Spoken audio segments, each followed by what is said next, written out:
ludum 48. So, I like making games. It's pretty cool and super nerdy. I'm also pretty new at it, so I like opportunities to make games when I can. At the end of April, there was ludum 48, which is a game jam where you make a game in 48 hours.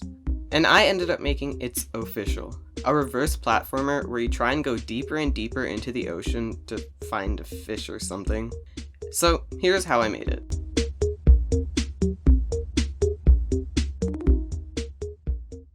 So, first of all, I had to decide whether I wanted to do the jam or the compo. The jam is 72 hours long and you can work in teams, while the compo is 48 hours long and solo. I chose the compo because I wanted to try a 48-hour jam and didn't want to work over a Monday. Considering this was my first ludum dare, this was probably a bad choice, but whatever, I finished anyway. So, the jam started at 6 PM on Friday for me, so I spam refreshed the website until the theme was announced, which was deeper and deeper. So, I started drawing out some ideas, but 3 of them stood out to me. One was a rhythm game about trying to get someone to stay asleep. But I'd never really made a rhythm game before, and I didn't think it would be that fun. Another one was a grid-based puzzle game about getting to the bottom of a well. But I had made a grid-based game before, and I kinda wanted to try something new. Eventually, I settled on the last option, a reverse platformer with the ability to reverse gravity for a few seconds at a time. This soon morphed into being a submarine and using propellers to go deeper. Cool, we have an idea. So, the first thing I did was open Unity, which was my preferred engine, and I got player movement working. This was done by just reversing the gravity of the rigid body on the player. Then, I added a fuel meter to the player so that you had to be precise in your movement to waste as little fuel as possible. In hindsight, I made the game too much about precision platforming, which ended up biting me in the ass, but I'll talk about that later. I then decided that, instead of just thinking about maybe adding some obstacles or levels, that I should add UI. So, I made a nice jetpack slider and got some pause and restart buttons. Very nice. Anyway, I then made a Trello board of what I had to do in the coming days. Luckily, I didn't have too many ideas, so this list was short, but I think that ended up being a problem because the game was a little long and the extra time I had left over could have gone to more fleshed out ideas. So, once that was out of the way, I added a fuel recharge power-up. On getting this, the slider slowly fills up to full. I also added some nice particles on getting the power-up. Then came lighting. I had just recently learned about 2D lighting in Unity and decided to give it a go. It didn't work. At all. So I removed them and decided I was never gonna use 2D lights again. Then I made some simple music just to get a feel for what I wanted it to be. By this point I was really tired, so I just went to sleep. On Saturday I woke up and I got a lot of work done.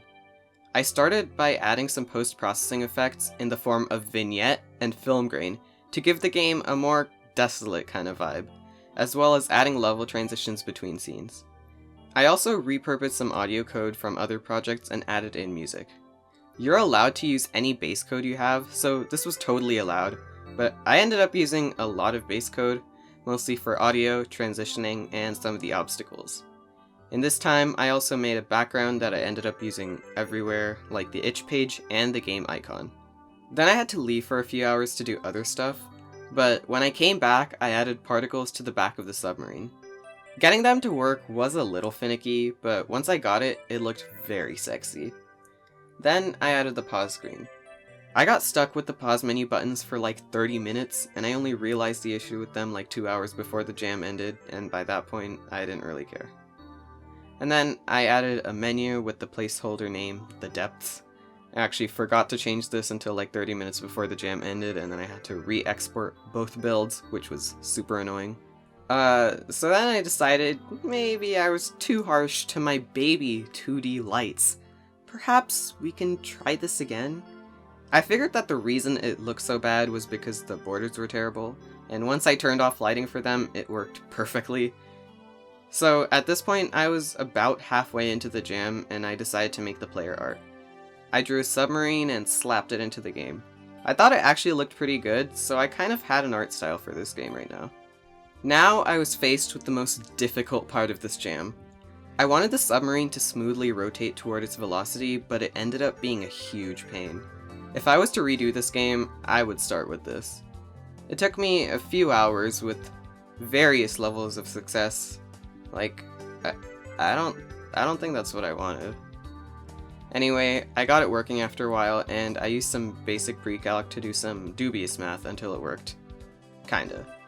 It actually still sucked, but I didn't have any time to worry about it, so I left it. At this point, I was really annoyed with the white exterior, so I replaced it with some art that I drew. I also contemplated getting rid of the borders, but I decided it looked better with them. I also added a feel graphic to the slider, which was neat. Having decided the music was too short, I added a bunch so that it felt longer. It was still short, but so was the game jam, so it's fine.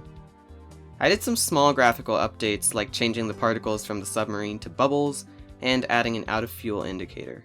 Then, more than halfway into my game jam, I added platforms to a platformer. Very good choice, 10 out of 10.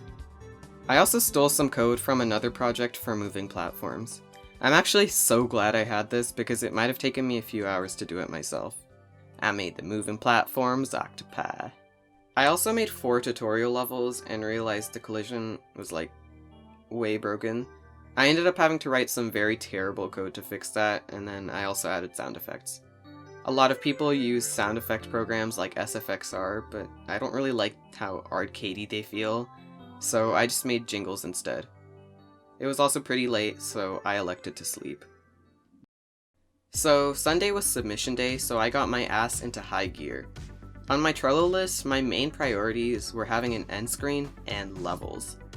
I started by making a simple end screen that congratulated the player for beating my game. I also changed the transition to a bubble to better fit the theme of this game. I then made 2 more tutorial levels, and then I spent a lot of time on the main levels. I tried to focus on interesting ideas like starting with less fuel, or having a low total fuel count, or having really thin platforms. I also realized at this point that the turning code was terrible, but I didn't want to revisit it, so I left it be. I also added in a new obstacle, the key and door. If you collect enough keys, or shrimp, the door will open. Somehow, my code for this actually worked first try, which is impossible. I also added art for the shrimp, and soon changed the door, which was an octopus, to be green so it didn't look like the other octopus. So, at this point, I had about 15 levels, and I wanted to transition to the end. If you haven't played the game yet, and you want the end to be a surprise, just skip ahead. It's not that interesting, but whatever. I also tried to add humor to the later levels to get the points from that category, because it was a voting category. I also worked a bit on my itch page while trying to do some playtesting. I also changed the lighting in the later rooms to be more oppressive and dank. For the ending, I drew the titular official and added it in. It looked terrible, but it was enough for me, and I moved on. By this point, the game was basically done, so I focused on making my ludum dare and itch pages. I ended up having to re-export the game a bunch of times due to exporting mistakes and bad levels, but I soon got it in, and I clicked submit. Hooray!